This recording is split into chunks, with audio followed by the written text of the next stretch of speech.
Alléluia, ce matin, merci pour sa parole, merci pour ce que le Seigneur a mis sur notre cœur. Et ce matin, le titre du message que j'ai à vous partager est très simple. C'est que la Pâque, la vie de Jésus soit dans nos vies, bien sûr, et que la Pâque soit dans nos cœurs ce matin, ancrée profondément.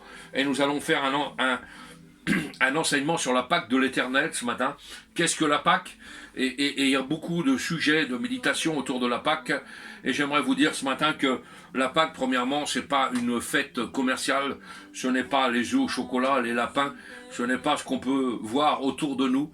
Parce que tout a été transformé par le monde. Nous voyons que Noël aussi est devenu une fête commerciale. Hein, on trompe les gens. Et il est bien plus que ça. Hein, et on va le voir ce matin à travers cet enseignement. Alors aujourd'hui, j'aimerais vous dire que la Pâque soit dans nos cœurs à nous ce matin. Vous savez, Jésus a dit dans Jean 16, verset 16, « Encore un peu de temps, et vous ne me verrez plus.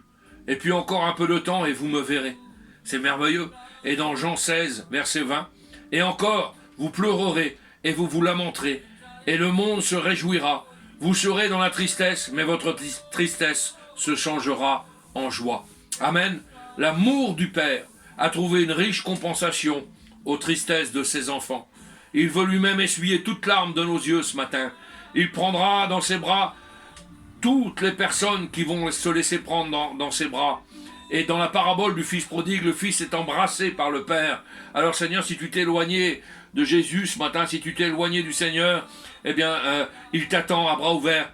Retourne vers les bras de ton Père et puis il va te consoler, il va te soutenir, il va essuyer toute larme de ton cœur. Vous savez, après notre affliction, il veut nous accorder un poids éternel de gloire. L'allégresse et la joie s'approcheront de nous. Oui, Seigneur, Dieu, bientôt, très bientôt, nous récompensera éternellement de nos souffrances et nous recueillerons dans la joie la moisson de nos labeurs terrestres. Alors tournons nos pensées ce matin vers ce but et la douleur la plus grande que nous puissions traverser nous deviendra très légère. Alors, passez un bon culte à travers cet enseignement, que nous puissions être éclairés sur cette Pâque. Qu'est-ce que la Pâque ? La Pâque de l'Éternel. On va le voir ce matin ensemble. Amen. Alors, qu'est-ce que la Pâque ce matin ? Nous allons prendre un premier texte ensemble qui se trouve dans Lévitique 23, verset 5. Lévitique 23, verset 5. Le premier mois, le 14e jour du mois, entre les deux soirs, ce sera la Pâque de l'Éternel. Amen. Alors, qu'est-ce que veut nous dire la Pâque ? La Pâque en hébreu, c'est le mot Pessa. Pessa, qui veut dire c'est une fête messianique et prophétique. Très important. Le premier mois, le 14e jour du mois, entre les deux soirs, ce sera la Pâque de l'Éternel. C'est ce que l'Éternel a dit à Moshe ou Moïse lorsqu'il fit sortir son peuple du pays d'Égypte avant l'ère chrétienne. Et cet événement est un événement majeur, sur le plan spirituel. On peut dire que c'est le point de départ de la délivrance. Tout commence par là. C'est pourquoi les Écritures nous disent que le mois de Nissan, ce qu'on appelle le mois de Nissan en hébreu, eh bien, est le premier mois de l'année spirituelle. C'est pour la plupart du temps un mois qui est à cheval sur le mois de mars et le mois d'avril du calendrier grégorien. Mais qu'est-ce que la Pâque ? Et pourquoi est-elle un événement majeur ? Nous allons le voir ce matin à travers cet enseignement. En fait, la Pâque de l'Éternel veut dire l'action de passer au-dessus de quelque chose ou de quelqu'un. L'action de passer au-dessus de quelque chose ou de quelqu'un. Et si nous revenons au temps de Moïse, la dernière plaie qui frappa l'Égypte fut la mort des premiers-nés, des hommes et des animaux. Pas une seule famille dans le pays d'Égypte ne fut épargnée, excepté les familles des enfants d'Israël. Et nous allons faire une lecture merveilleuse ensemble ce matin.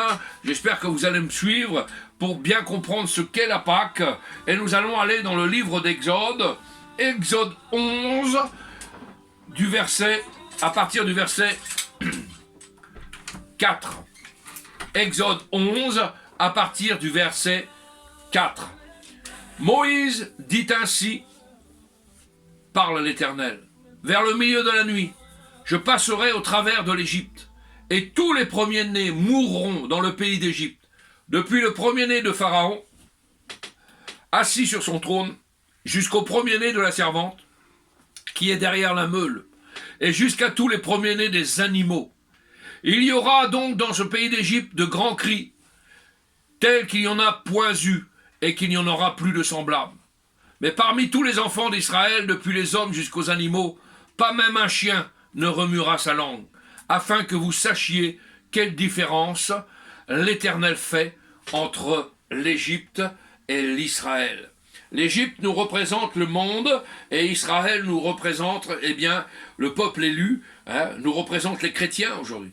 Et il y a une grande différence, l'Éternel le dit, entre le monde et les chrétiens. Amen. Et l'Éternel prévient, Moïse prévient, et il dit ainsi parle l'Éternel. C'est un événement majeur. L'Éternel, dans sa grande bonté, pour protéger ses enfants, et aujourd'hui encore plus que jamais, c'est pour ça que le Pâques a de grandes similitudes avec la période que nous vivons actuellement. L'Éternel, dans sa grande bonté pour protéger ses enfants, ordonna qu'un agneau soit sacrifié et que son sang soit mis sur le linteau et les montants des portes des maisons.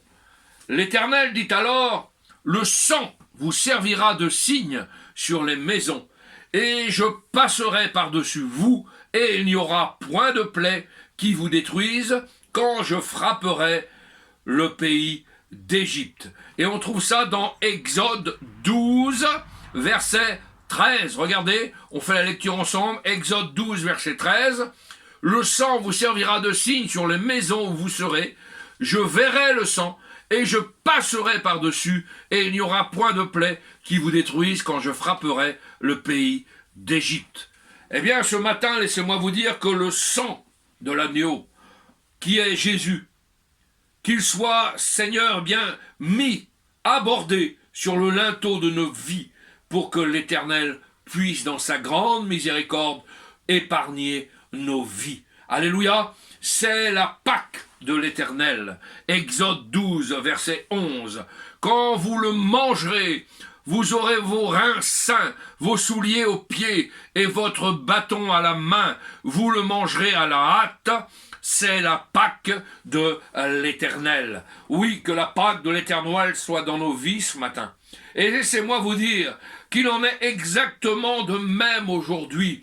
Lorsque l'Éternel fait sortir un de ses enfants de l'emprise de ce monde, qui est sous la puissance du malin, et je veux affirmer, et nous allons voir dans cet enseignement que tout est basé sur les textes de la Bible, pour que vous compreniez bien. 1 Jean 5, verset 19. Pourquoi je dis sous la puissance du malin? Ce n'est pas moi qui le dis. 1 Jean 5, verset 19. Nous savons que nous sommes de Dieu et que le monde entier est sous la puissance du malin. L'Éternel a donc offert son Fils bien-aimé en sacrifice, afin que quiconque, et c'est le verset central de la parole du Seigneur, c'est Jean 3,16, afin que quiconque croit en lui ne périsse point, mais qu'il ait la vie éternelle. C'est lui, l'agneau de Dieu, qui ôte le péché du monde. Aujourd'hui, c'est lui, l'agneau de Dieu, qui ôte le péché du monde. Dans l'Ancien Testament, sous la loi, nous avions des sacrifices obligatoires. Ce n'était pas l'agneau parfait. On couvrait le péché pour un temps. Mais l'agneau parfait est venu en sacrifice pour nos vies. Nous sommes sous le temps de la grâce. Qui enverrai-je, Père? Une voix s'est fait retentir dans le ciel. Et Jésus a dit, moi, envoie-moi. Je suis l'agneau parfait, l'agneau immolé. C'est lui, l'agneau de Dieu, qui ôte le péché du monde. Et vous trouverez ce verset dans Jean 1, verset 29. Ni Bouddha, ni Mahomet, ni le pape, pas les églises de scientologie, pas les tombeurs, pas les souffleurs, pas les rieurs, pas des sectes pernicieuses, ni les mormons, ni quoi que ce soit. C'est lui, l'agneau immolé. C'est lui et lui seul. Et c'est pourquoi Paulos ou Paul par l'Esprit de Dieu, nous dit que Christ est notre Pâque et qu'il est le moyen de notre délivrance parfaite. Ce texte se trouve dans 1 Corinthiens 5, verset 7. Faites disparaître le vieux levain, afin que vous soyez une pâte nouvelle, puisque vous êtes sans levain, car Christ, notre Pâque, a été immolé. 1 Corinthiens 5, verset 7. Regardez ce que dit l'apôtre Paul, on relit ce passage ensemble. Faites disparaître le vieux levain, l'orgueil, afin que vous soyez une pâte nouvelle, des nouvelles créatures, puisque vous êtes sans levain, sans orgueil, car Christ, notre Pâque, a été immolé. Ceci est essentiel, ceci est fondamental, car comme hier, le sang de l'agneau protégeait les enfants d'Israël des jugements que Dieu avait lancés contre l'Égypte, de même, le sang de Christ, ce matin, nous protège, si du moins nous l'avons accepté comme notre Sauveur, comme notre Seigneur, comme notre Maître ce matin. Les Écritures nous disent très clairement que Yeshua, c'est-à-dire Jésus, est le Christ qui nous délivre de la colère à venir. Il nous délivre de la colère à venir ce matin. Vous trouverez ça dans 1 Thessaloniciens 1, verset 10. 1 Thessaloniciens 1, verset 10. Et pour attendre des cieux son Fils, qu'il a ressuscité des morts, Jésus qui nous délivre de la colère à venir. Amen. Jésus qui nous délivre de la colère à venir. Yohanam Abmadil, c'est-à-dire Jean le Baptiste ce matin, nous en parle et parle dans l'Écriture et traite de race de vipères, tous ceux qui croient échapper à la colère de Dieu. Il dit race de vipères dans Matthieu 3,7, qui nous a appris à fuir la colère à venir. Ces deux passages merveilleux, Matthieu 3,7 et Luc 3, verset 7. Donc hier, l'Éternel a fait sortir les enfants d'Israël de l'Égypte. Et de la même manière, encore aujourd'hui, l'Éternel fait sortir tous ses enfants. Et là, je bien dis tous ses enfants, c'est-à-dire juifs et non juifs, qu'il s'est acquis au prix du sang précieux de son Fils bien-aimé. Pourquoi je vous dis juifs et non juifs? Parce que dans l'Ancien Testament, la Pâque était réservée aux circoncis en chair, c'est-à-dire aux Juifs. Mais aujourd'hui, nous savons que par Jésus-Christ, son Fils, nous sommes circoncis de cœur. Donc, nous sommes, l'olivier greffé. Israël est l'olivier franc, et nous sommes l'olivier greffé. Et greffé, en grec, c'est eng, dedans. Et nous sommes aucune différence. Nous sommes en lui, en lui. Donc, ça veut dire que juifs et non-juifs ce matin, nous sommes, c'est la grande Pâque de l'Éternel pour nos vies qui s'opère par le sang de l'agneau au travers des siècles et qui s'opère encore aujourd'hui face à la colère à venir, face à l'aveuglement spirituel dû à la corruption, afin que tous ceux qui n'ont pas reçu l'amour soient aveuglés. Et nous allons faire une lecture merveilleuse qui se trouve dans 2 Thessaloniciens. On y va ensemble. On parcourt la parole de Dieu ce matin pour bien vous expliquer ce que Dieu veut nous dire. 2 Thessaloniciens 2, versets 8 à 12. 2 Thessaloniciens 2, versets 8 à 12. On fait la lecture ensemble. Et alors apparaîtra l'impie, que le Seigneur Jésus détruira par le souffle de sa bouche, et qu'il anéantira par l'éclat de son avènement. L'apparition de cet impie se fera par la puissance de Satan, avec toutes sortes de miracles, de signes, de prodiges mensongers, et avec toutes les séductions de l'iniquité, pour ceux qui périssent, parce qu'ils n'ont pas reçu l'amour de la vérité pour être sauvés. Aussi Dieu leur envoie une puissance d'égarement, pour qu'ils croient au mensonge, afin que tous ceux qui n'ont pas cru à la vérité, mais qui ont pris plaisir à l'injustice, soient condamnés. Nous l'avons vu eh bien, dans la prédication, dans l'enseignement que je vous avais fait sur la génération des derniers temps, il y aura des gens comme ça, qui ne voudront pas changer d'avis, qui ne voudront pas reconnaître la Pâque dans leur vie. Eh bien, ceux-là seront frappés par Dieu d'un esprit d'égarement, et leur condamnation est déjà programmée. Ainsi, de génération en génération, tous ceux qu'il a choisis, selon sa miséricorde, il les conduit, et c'est merveilleux, vers le pays de la promesse. L'Éternel les a affranchis, l'Éternel les a délivrés, l'Éternel les a sauvés, et en a fait son peuple au travers de Yeshua Mashiach, qui est appelé Christ. Ah, c'est merveilleux ce matin. Retournons dans Exode 6, versets 6 à 7. C'est pourquoi dites aux enfants d'Israël que je suis l'Éternel. Je vous affranchirai des travaux dont vous chargent les Égyptiens.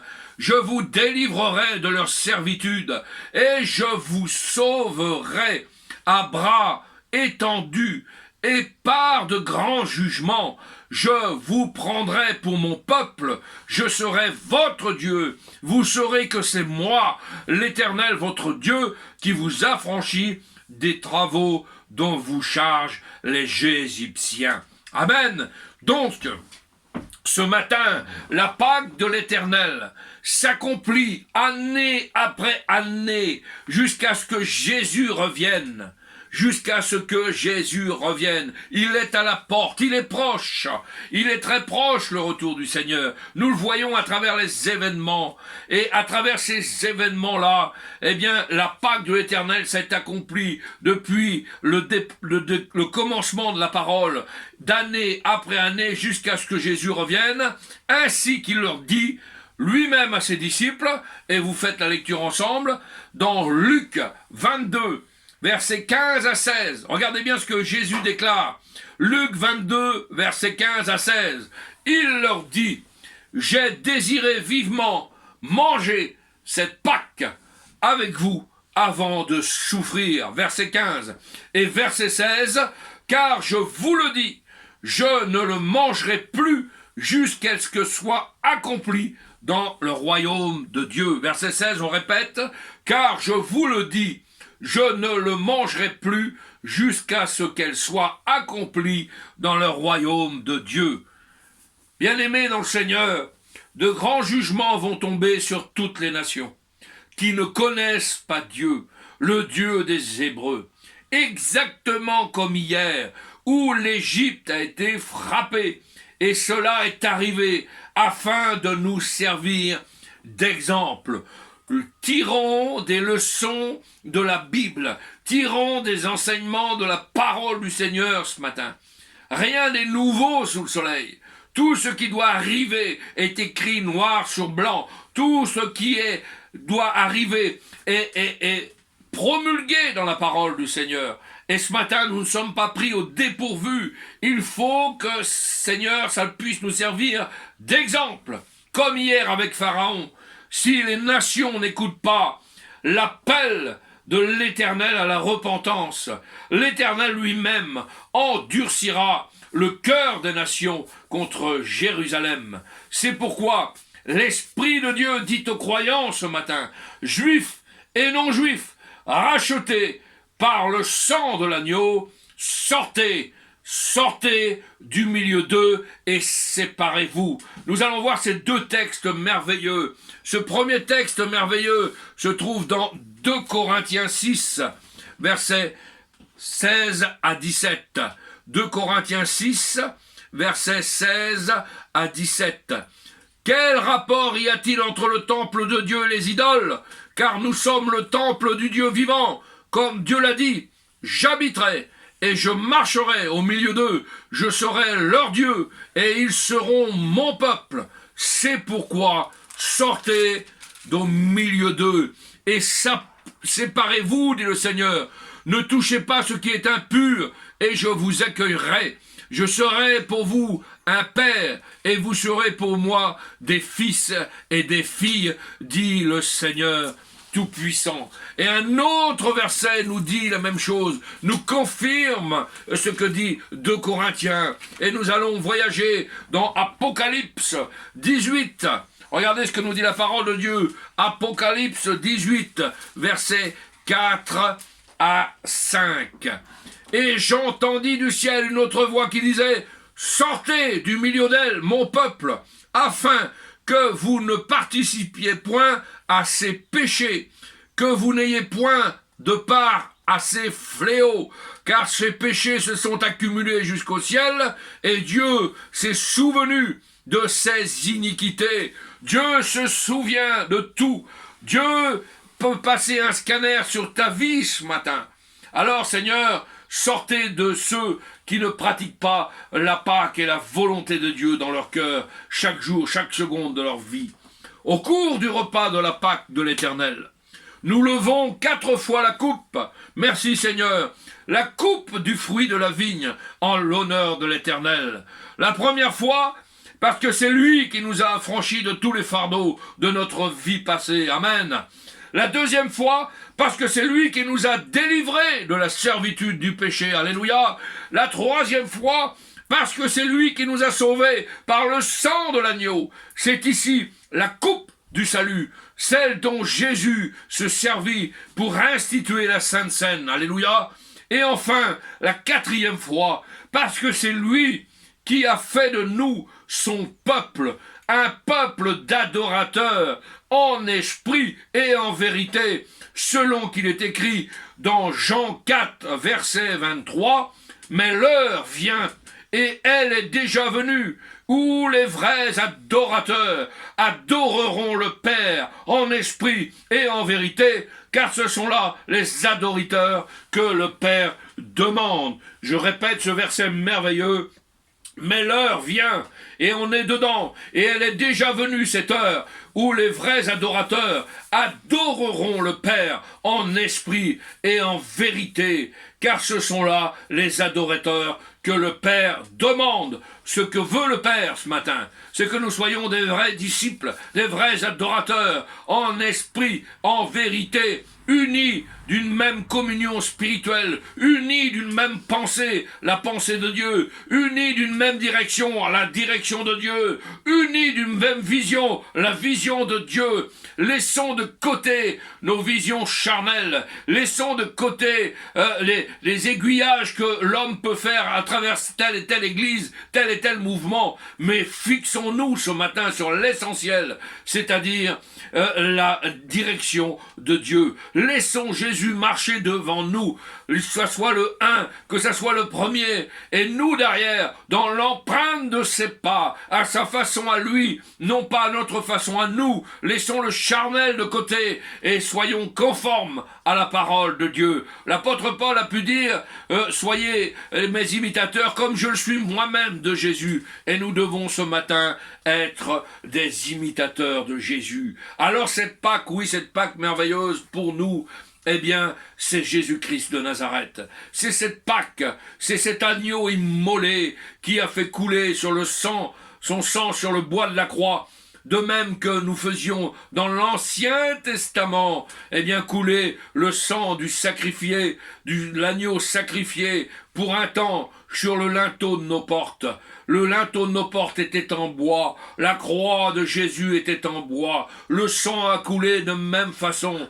Pourquoi ? Pour que nous ayons ce privilège aujourd'hui de ne pas être éloignés de lui, mais que le Dieu vivant, Seigneur, puisse passer au-dessus de nos problèmes, de nos difficultés. Oui, nous sommes beaux aux yeux de Dieu à travers Jésus, son Fils. Il est l'avocat auprès du Père. Il est celui qui intercède pour nous. Il est celui, Seigneur, qui parle pour nous. Nous sommes beaux aux yeux de Dieu à travers le regard de Jésus le Fils ce matin. Alors Seigneur, merci pour cette Pâque.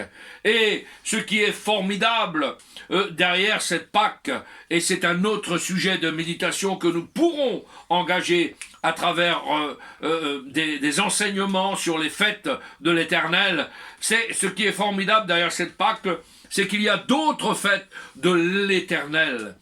Il y a en deuxième point la fête des pains sans levain, Hein, c'est quelque chose de merveilleux qui dure 7 jours. C'est la fête, le pain avec le vin nous représente l'orgueil qui nous enfle. Derrière cette fête, il y a la fête des prémices, ou encore la fête de la résurrection, quelque chose de merveilleux. Derrière, il y a la fête de la Pentecôte, merveilleux, quand ils ont reçu le Saint-Esprit sur leur vie. La fête derrière des trompettes, c'est quelque chose d'extraordinaire. La fête du grand pardon, et enfin, la fête des Soukotes, ou fête des tabernacles. Merveilleux, c'est tout un programme prestigieux que Dieu a programmé pour nous. Nous savons que c'est aussi à la Pâque que Pilate pouvait, par exemple, eh bien, comment on dit, gracier quelqu'un. C'est quelque chose de formidable. Et c'est pour cette raison, sur l'Ancien Testament, que vous pourrez lire que ceux qui étaient trop légalistes ont demandé à ce que Jésus soit condamné, non pas par eux, mais par des Romains, et que les scribes et les pharisiens de l'époque sont venus devant Pilate pour dire il faut qu'on participe à la Pâque. Hein. C'était des religieux. Alors il ne faut pas qu'on ait des problèmes, des difficultés particulières. Occupe-toi-en, toi Pilate, condamne-le, mais que ce sang ne rejaillisse pas sur nous. Et pourtant, incrédules qu'ils étaient, ils avaient le Messie à leurs pieds, ils avaient le Messie devant eux, et ils ont refusé de voir que c'était le Messie. Ah Seigneur, que tu puisses ouvrir les yeux de ceux encore qui sont dans ces comportements, ceux qui marchent selon l'Ancien Testament, selon la loi. Seigneur, tu vas les aveugler, bien sûr, et tu vas leur faire voir que Jésus était le Messie et qu'il est mort pour chacun d'entre nous. C'est l'agneau immolé, c'est la Pâque de notre vie ce matin. Alors ce matin, si vous avez compris l'essentiel de cet enseignement, le message de l'Éternel, Seigneur, la Pâque est bien plus que tout ça, bien plus que une fête quelconque, un repas de famille, bien sûr. Vous voyez ce qu'on a fait de la Pâque, mais la Pâque de l'Éternel, c'est Jésus le Fils, mort pour nous sur le bois de la croix, afin que chacun d'aujourd'hui, nous puissions nous approcher à travers cette grâce particulière qu'il nous a fait. Nous ne méritions rien, nous ne méritions même pas, nous n'étions pas dignes, selon Dieu le Père, de participer à ces événements. Mais Seigneur, nous sommes beaux aux yeux de Dieu par rapport à Jésus le Fils. Ce matin, le sacrifice parfait, c'est toi. Et Seigneur, nous voulons, Seigneur, louer ton nom ce matin. On prie le Seigneur ensemble, s'il vous plaît. On va prier le Seigneur ensemble ce matin et nous allons nous